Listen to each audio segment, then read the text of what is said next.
Saludos queridos estudiantes, muy bien. Como parte de esta segunda semana vamos a continuar entonces con el desarrollo embriológico del tubo digestivo y de los órganos anexos. En esta oportunidad vamos a hablar acerca del intestino anterior y de algunos órganos anexos que ya hemos conocido y algunas de sus alteraciones más importantes. Muy bien, al finalizar como logro, el estudiante debe comprender el desarrollo embriológico del intestino anterior y principales órganos anexos, así como reconocer sus alteraciones más comunes. Muy bien, como consecuencia del plegamiento del embrión, ese embrión que se va formando, sufre un plegamiento que es un plegamiento lateral y un plegamiento cefalocaudal. Como consecuencia de estos dos plegamientos se forma el intestino primitivo. A partir del endodermo se forman entonces dos extremos ciegos. Un extremo anterior, que va a corresponder al intestino anterior, y un extremo posterior, que va a corresponder al intestino posterior. Mientras que el intestino medio, esta porción central, va a mantener comunicación con el saco vitelino.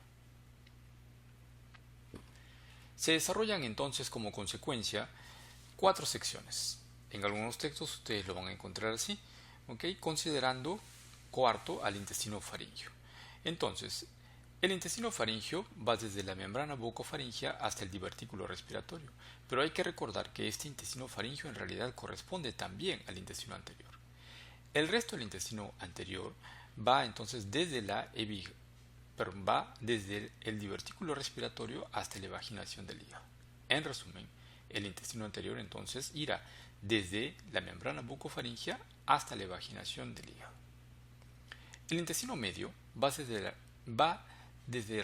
la región caudal de la yema hepática hasta la unión de los dos tercios derechos con el tercio izquierdo del colon transverso. Vale decir, va hasta los dos tercios proximales del colon transverso, mientras que el intestino posterior corresponde al tercio distal del colon transverso hasta la membrana cloacal. En este esquema estamos viendo justamente lo que hemos mencionado. Tenemos aquí el intestino faríngeo, desde la membrana bucofaríngea hasta el divertículo traqueoesofágico. Luego, sabemos que esto corresponde al intestino anterior. Este intestino anterior se va a prolongar hasta la evaginación que va a formar el hígado. A partir de esta evaginación que va a formar o que va a dar origen al hígado, tenemos hacia abajo hasta los dos tercios proximales del colon transverso al intestino medio. Y a partir del tercio distal del colon transverso hasta la membrana cloacal tenemos al intestino posterior. Respecto a la regulación, la especificación regional, es decir, la determinación de qué es lo que se va a desarrollar de cada región del intestino primitivo, se inicia con una gradiente de concentración de ácido retinoico. Una gradiente de concentración que es mínima, una concentración muy pequeña a nivel faríngeo, hasta una concentración máxima a nivel del colon. Gracias a esto, se expresan factores de transcripción al final. Factores de transcripción como por ejemplo el SOX2, por ejemplo, que corresponde al esófago y al estómago, el PDX1, por ejemplo, que corresponde al duodeno, el CDXC al intestino delgado, etc., tal como se muestra en esta figura con colores. Todo esto se da gracias entonces a que se produce una interacción entre el epitelio y el mesénquima. A esto se le llama interacción epitelio-mesenquimatosa. En el epitelio intestinal o del tubo digestivo se expresa el Sonic Hedgehog o SHH. Esto va a inducir a factores en el mesodermo, por ejemplo la expresión de genes Hox, que a su vez le indican al endodermo la estructura a formar. Es decir, se produce una interrelación entre epitelio y mesénquima de tal manera que se va a determinar qué estructuras se van a desarrollar en los diferentes segmentos del tubo digestivo. Respecto a los mesenterios, ya hemos visto, por ejemplo, en las clases anteriores que existe primitivamente un mesenterio que va a ser un mesenterio anterior o ventral y un mesenterio dorsal o posterior. Al mesenterio dorsal van a quedar suspendidos de la pared posterior del abdomen la parte caudal del intestino anterior, el intestino medio y parte del intestino posterior. Al mesenterio anterior, que nace del tabique transverso, quedan unidos la región terminal del esófago, el estómago y la parte proximal del duodeno, formando así esta estructura que vemos aquí, que es el omento menor que ya le hemos conocido, y quedando dividido toda esta parte por el hígado, por el desarrollo del hígado, tenemos en este otro extremo lo que queda, que es el ligamento falciforme. Al final, desde el extremo inferior del esófago a la región cloacal, quedan suspendidas del mesenterio, formando el mesogastrio dorsal u omento mayor. Esto será el omento mayor. ¿Okay? Tenemos el mesoduodeno y el mesocolon dorsal. Se forma el mesenterio propiamente dicho también para las asas ionales y las asas ileales.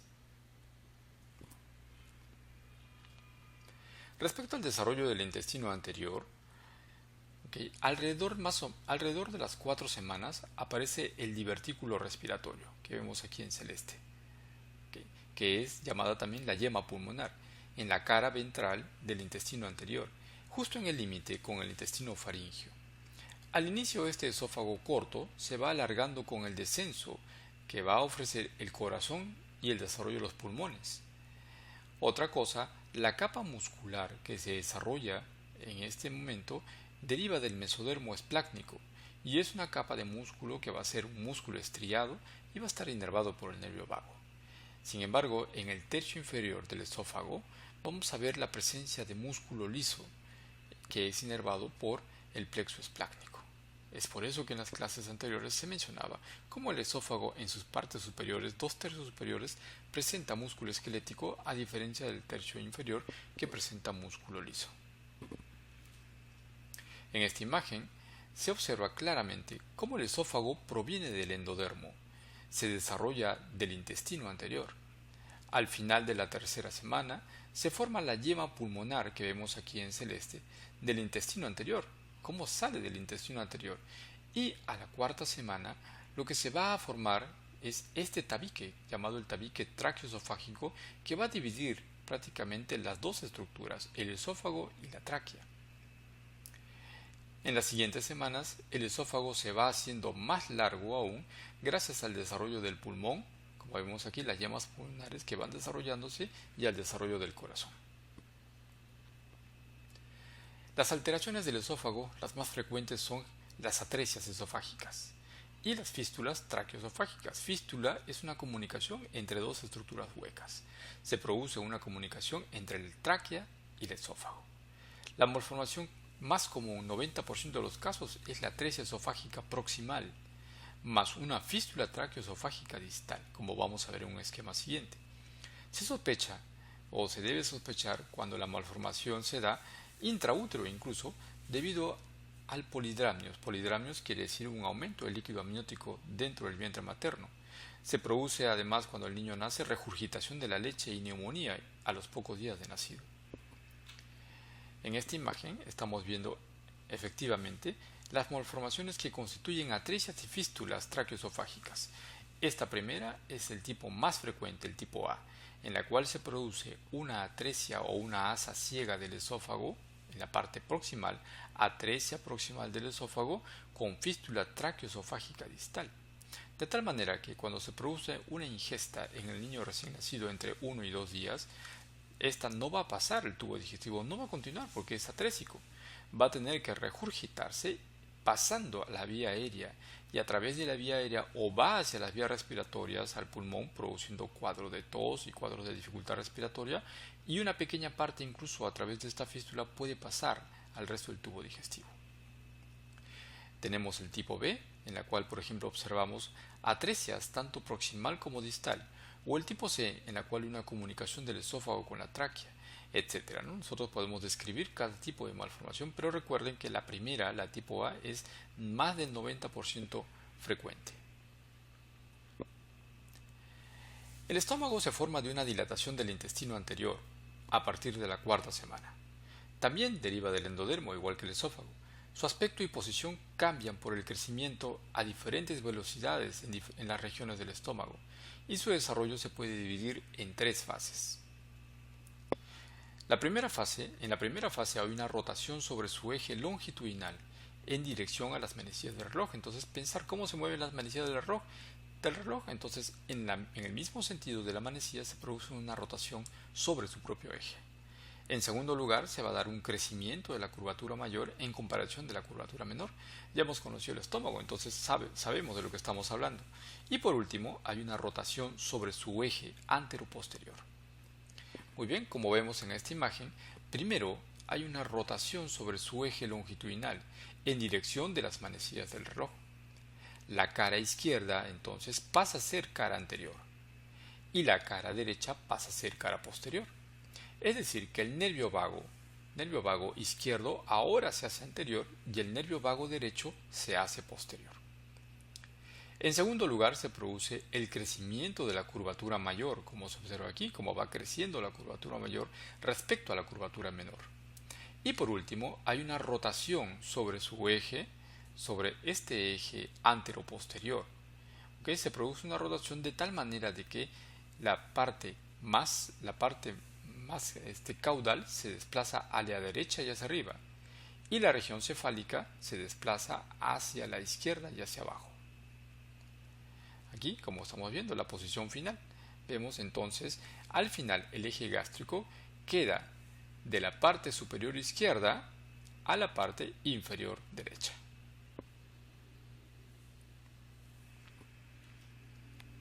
Aquí se observa una imagen. En la región superior estamos viendo el mesogastrio dorsal. Como consecuencia de la rotación y el desarrollo del estómago, el mesenterio dorsal va a formar, gracias a esta rotación, una bolsa, como vemos aquí, llamada la bolsa omental. Y tira el mesogastrio ventral, aquí está la región ventral, hacia la derecha. Entonces, como estamos viendo, producto a esa rotación sobre su eje del estómago, se va a producir en el mesenterio dorsal, o como parte del mesenterio dorsal, la bolsa omental, mientras que el aumento menor se desplaza hacia la derecha.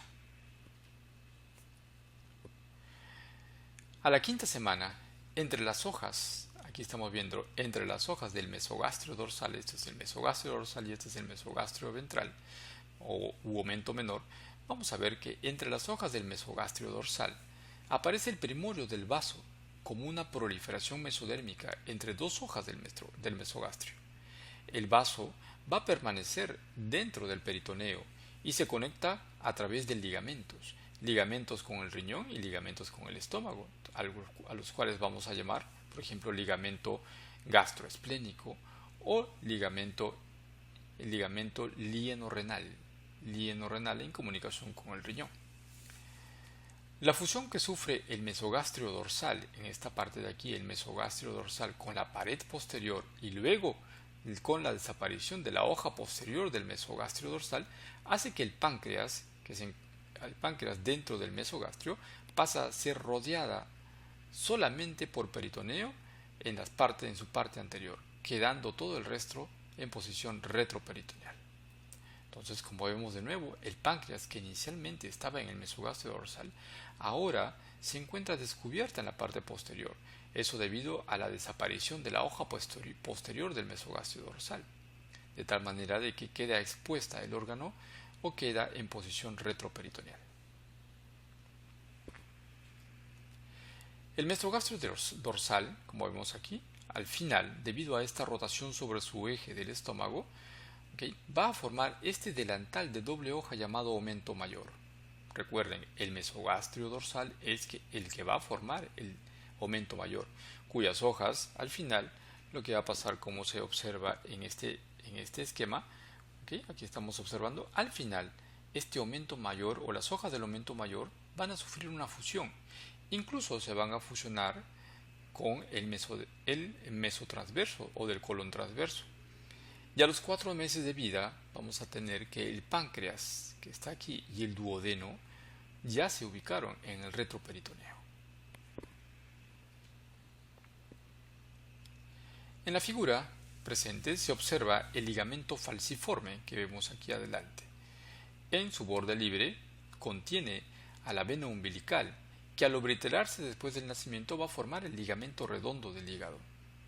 El borde libre del aumento menor, que conecta el duodeno con el hígado, como vamos a ver en la figura siguiente, y esto lo hemos visto en la clase anterior. Entonces, aquí tenemos, por ejemplo, el aumento menor, conectando o comunicando el estómago y la primera porción del duodeno con el hígado. Entonces, este borde libre de lo que correspondería al ligamento hepatoduodenal, lo que va a formar es un hiato, es la pared anterior de un hiato o agujero epiploico. Este recibe el nombre de hiato de Winslow, el hiato de Winslow, que es la comunicación o que va a dar la comunicación entre la cavidad intraperitoneal y la bolsa omental.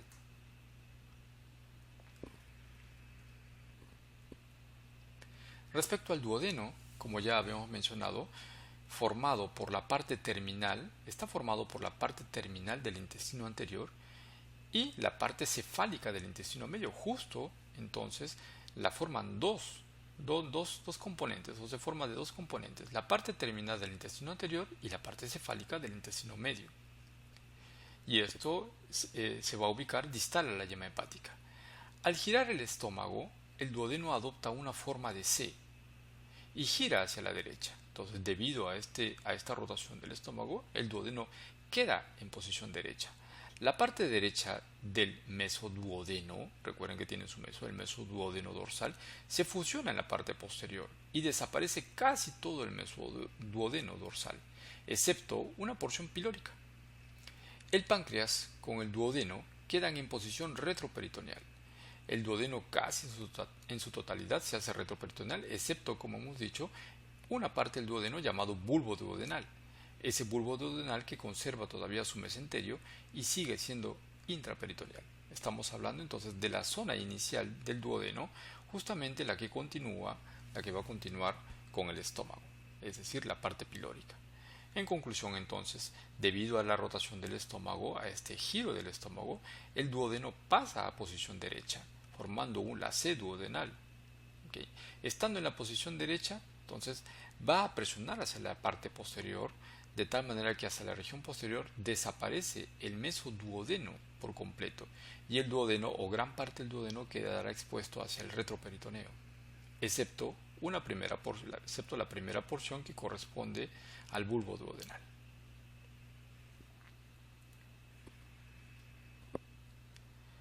Dentro de las alteraciones del estómago, la más común es la hipertrofia congénita del píloro.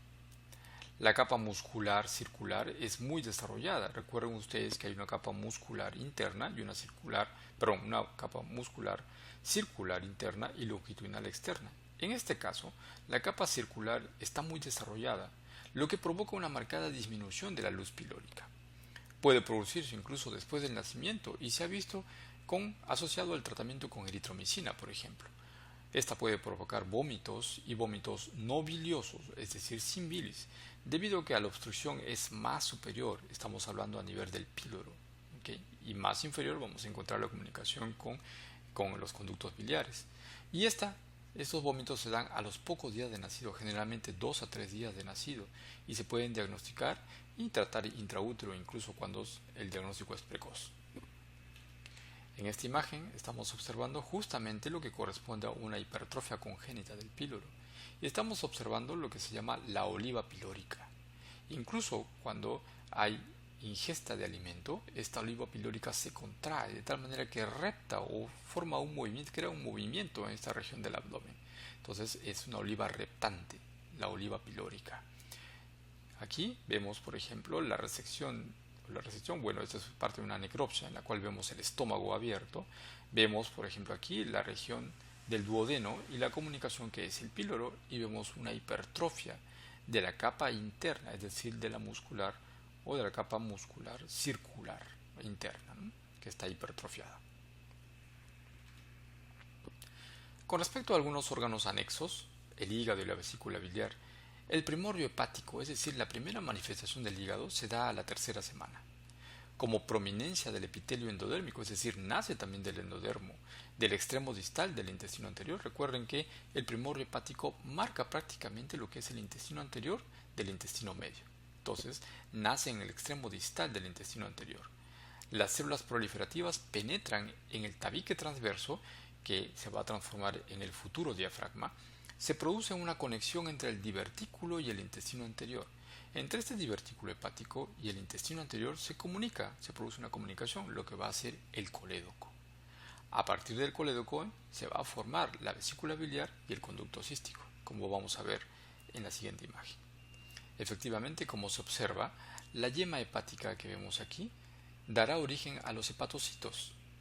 Revestimiento de conductos biliares, es decir, células de revestimiento, células hematopoyéticas, por la capacidad inicial que tiene de hematopoiesis, células de Kupffer, que son macrófagos modificados, vigilantes, y tejido conectivo. Como decíamos, se produce una conexión entre este divertículo y el intestino anterior que vemos en amarillo. Y esta comunicación se da a través de esta estructura en verde que es el colédoco. A partir del colédoco se forma la vesícula biliar, como se ve aquí, y además, como consecuencia, el conducto cístico. Aproximadamente a las 12 semanas, el hígado es 10%, pesa aproximadamente el 10% del peso del cuerpo, tal vez probablemente debido a la función hematopoyética tan importante que tiene. Y a las 12 semanas el hígado incluso ya es capaz de producir bilis.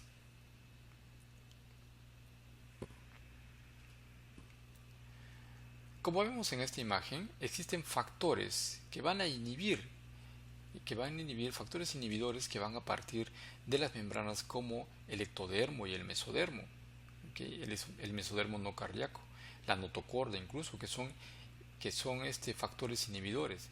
Pero gracias a la presencia de factor de crecimiento fibroblástico, el FGF2, lo que va a suceder es que estos factores inhibidores van a ser inhibidos por este factor, de tal manera que va a predominar la función de este factor de crecimiento, que lo secreta justamente el mesodermo cardíaco. Entonces, al secretar el mesodermo cardíaco, entonces las células endoteliales de vasos sanguíneos, estos ordenan al endodermo que exprese genes. Estas otras moléculas que participan son también las proteínas morfogénicas óseas, el BMP, que estamos viendo aquí, que son secretadas en el tabique transverso. Y es así como se forman los hepatocitos, o se induce a la formación de los hepatocitos y de las células que tienen que ver con las células biliares o las células hematopoyéticas, gracias a la inducción de este factor de crecimiento y la inducción de las proteínas morfogénicas óseas, ¿no?, que van a partir generalmente, sobre todo, del mesodermo cardíaco para la formación del hígado. Dentro de las malformaciones, las lobulaciones hepáticas, por ejemplo, los conductos hepáticos accesorios, duplicación de la vesícula biliar, como se ve aquí, generalmente son asintomáticos. La atresia biliar, como estamos observando aquí, atresia biliar extrahepática, que se produce o se presenta en uno de 15.000 recién nacidos, puede llevar incluso a la muerte si no es corregido tempranamente. Incluso como parte de la corrección se da el trasplante hepático. Otras enfermedades son la atresia o hipoplasia de las vías intrahepáticas. Entonces aquí estamos observando claramente una atresia de vía extrahepática. Miren ustedes el diámetro tan pequeño, de tal manera que la bilis no atraviesa este segmento obliterado, de tal manera de que se produce una dilatación de todo el resto de las vías extrahepáticas y también de las vías intrahepáticas, dañando el riñón. Por eso es que el tratamiento muchas veces tiene que ser con el trasplante, dañando el hígado. Por eso es que el tratamiento muchas veces tiene que ser con el trasplante hepático. Del endodermo que reviste el duodeno se originan las dos yemas del páncreas. La yema pancreática dorsal se origina en el mesenterio dorsal y la yema ventral se origina cerca del colédoco. Cuando el duodeno gira a la derecha, como ya hemos visto, la yema ventral también sigue este giro, de tal manera que termina siendo dorsal, al igual que el páncreas dorsal, y termina pegada a ella y por debajo de la misma, detrás de la yema dorsal. El sistema de conductos se fusiona y la yema ventral forma el proceso unciforme. ¿Ok? Nuevamente, entonces, como producto del giro del duodeno, estas dos yemas que se han formado, una yema pancreática dorsal y la otra ventral, la yema ventral cambia de posición, yendo por detrás, ¿ok? Ubicándose por detrás de la yema dorsal, por detrás y por debajo de la yema dorsal. Se fusionan los conductos y a la vez esta yema dorsal en su nueva posición va a formar una parte del páncreas llamado el proceso unciforme. En el tercer mes de vida se desarrollan los islotes de Langerhans a partir del parénquima pancreático y la secreción de insulina se inicia ya en el quinto mes. Asimismo se forman las células productoras de glucagón y somatostatina y el tejido conectivo se forma a partir del mesodermo visceral. En el páncreas anular, que es un tipo de malformación, vamos a ver entonces que esta porción ventral, el páncreas ventral, tiene dos porciones a su vez, una derecha y una izquierda. La porción derecha, ¿okay? Las dos tienen que ir con el giro hacia la región posterior, pero lo que sucede aquí es que la porción derecha gira en sentido normal, como debe ser, pero la porción izquierda del páncreas sí gira en sentido opuesto, de tal manera que rodea al duodeno en este segmento, muchas veces obliterando su luz, produciendo un anillo alrededor de él, lo que se llama páncreas anular.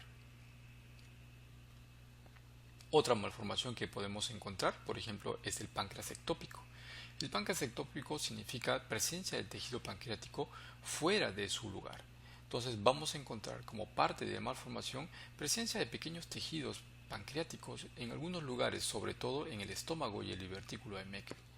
Como en esta imagen, por ejemplo, esta imagen real, estamos observando la presencia de esta elevación de aquí, este nódulo que está elevado, que histológicamente correspondió a tejido pancreático y estamos en la región del antro del estómago, ¿no? A esto se le llama entonces páncreas ectópico. Bueno, chicos, entonces con esto hemos terminado esta pequeña parte de embriología del intestino anterior y hemos comentado algunos órganos anexos, la parte embriológica y algunas de las malformaciones más comunes. Bueno, les invito a que amplíen un poco más la lectura e investiguen un poco más acerca del desarrollo embriológico y de estas malformaciones comunes. ¿Okay? Nos vemos hasta la próxima. Gracias.